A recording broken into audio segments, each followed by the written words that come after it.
Morning, howdy from Peterson Farms in Nashville, and this is Phil here, and just going to show you today what we do around here on the farm for fuel and how we handle it. Anyway, it may not be exactly the perfect system, but it works for us. And with the recent events going on, I figured I better just go ahead and top off my fuel tanks, both diesel and petrol, so that we have some on hand and buy it at the lowest price possible currently. So that's what I did this morning.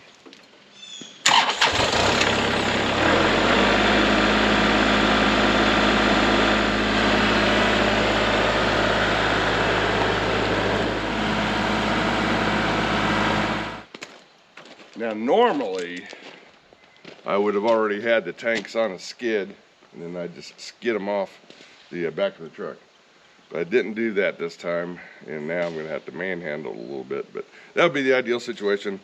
Take them to the fuel station on skids, and then just get them off the back of the truck.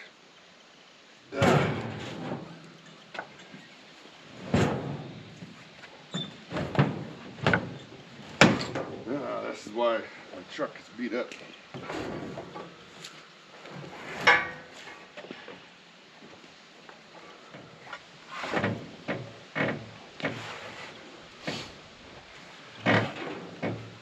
Alright, so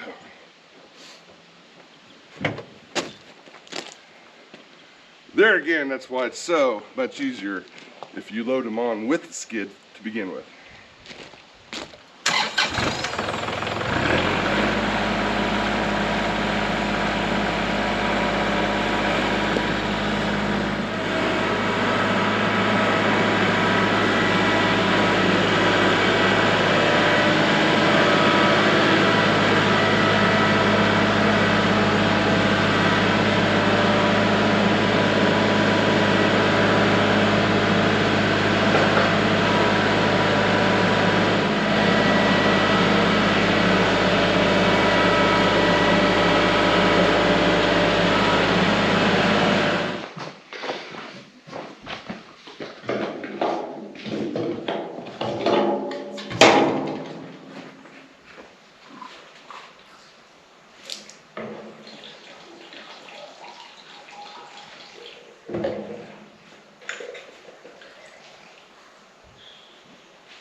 And then obviously we also treat the regular gasoline, and in this case I use stable fuel additive for storage.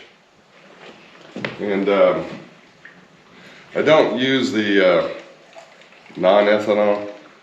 I just can't bring myself to pay for it, even though I know it's probably, I'm sure, a whole lot better. It's been proven to be a whole lot better for your small engines, but in this case we're basically using this fuel keep on hand for the side-by-side lawnmower and specifically the generator.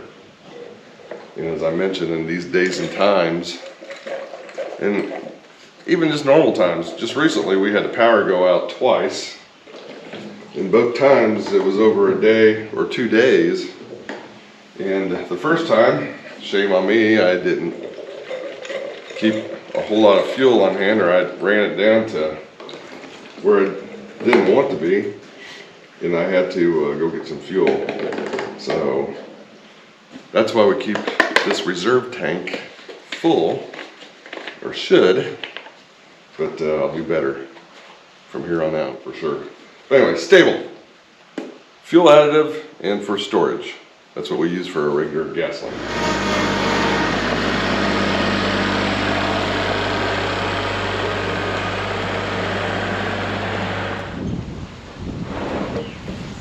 These are a little bit easier to maneuver around since they're in barrels.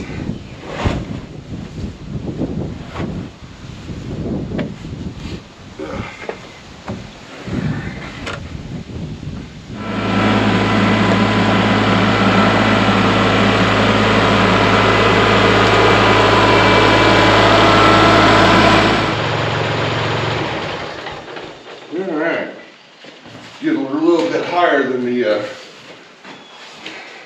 hosting pallet.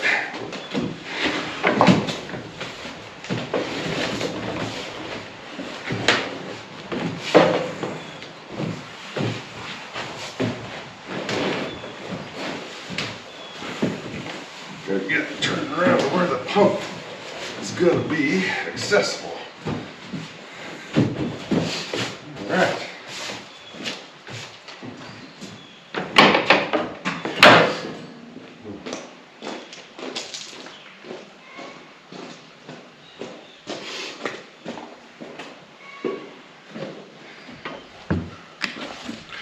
All right, along with storing fuel, you're going to want to treat it. You can put it in these are a thicker mill, opaque plastic container, polyurethane, I guess, 50 gallons. You can put them in here. It's preferred to keep them inside and out of the sunlight. You don't want them in the sunlight because the sunlight will degrade your fuel, whether it's diesel or petrol. And the other thing with diesel, it can get over time mold is what they call it, and that's not good for your diesel fuel nor your tractor if you get mold in your tractor. So we treat it with Howell's diesel treatment. I also put this in my truck, but I also put it in my storage containers, and then I agitate it every once in a while. But we usually go through maybe 50 gallons in the summer and another 50 gallons in the winter time. So I got 2 tanks that I rotate. So we'll go ahead and put some in. It says 1 ounce to every 5 gallons. So if we got 50 gallons, I guess that makes it 10 ounces, right? And if you put too much in, it's not gonna hurt the fuel. That's the one good thing about this. So you can't screw it up.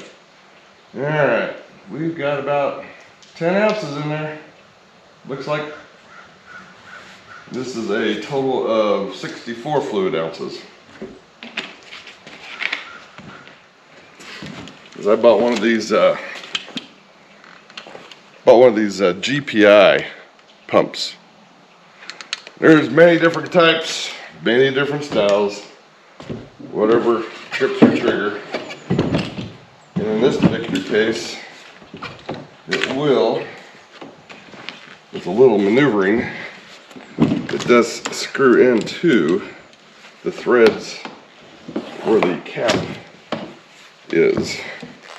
So it makes it a more stable platform to work from.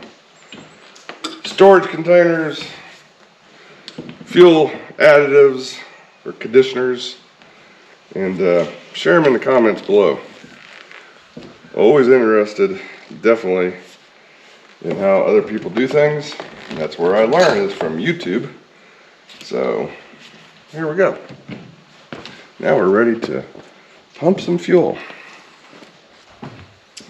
All right. One thing I always forget, or used to, if I laid this right here, and then when I got finished fueling and get distracted, I forget about putting the cap back on. So I always place it on my seat. That way, I'll never forget it, especially if I jump on the tractor and sit on it. Tip from Phil today. So with this pump, we can just, and it spins a little bit, so it gives you a little maneuverability. And then I just put it in, and then currently we are, and I don't leave my tractor on, we're about a little under a half tank. Now on this, and I'm not sure how many gallons per minute it pumps. I'll have to look that up, very sure of that. But for some reason I think it's like 6 gallons per minute potential. And if you've got a tank that's, I think, 11.7 gallons, it can fill it up pretty quick. But what I've found out is it's about 40 pumps empty. So in this case, we're going to start with 20 and then check it. And I count, we're going to get it primed here a little bit. There we go. So I count forward and back. 1, 2, and you can hear it start to get to the top. We're really currently at about 15 pumps right now. So let's turn the fuel gauge on and just check it. Yeah, we're full. So we're at the top. We don't want it to expel anymore. And then one quick tip is, before I pull it out, I always pull the hose up and let it drain, because as you can see, there's still seepage coming out of it. And then when I get it to that point, then I just come around, spin the head where I can hook it up. This has got a little catch there on the nozzle. Easy peasy. And the number one thing is, remember your cap.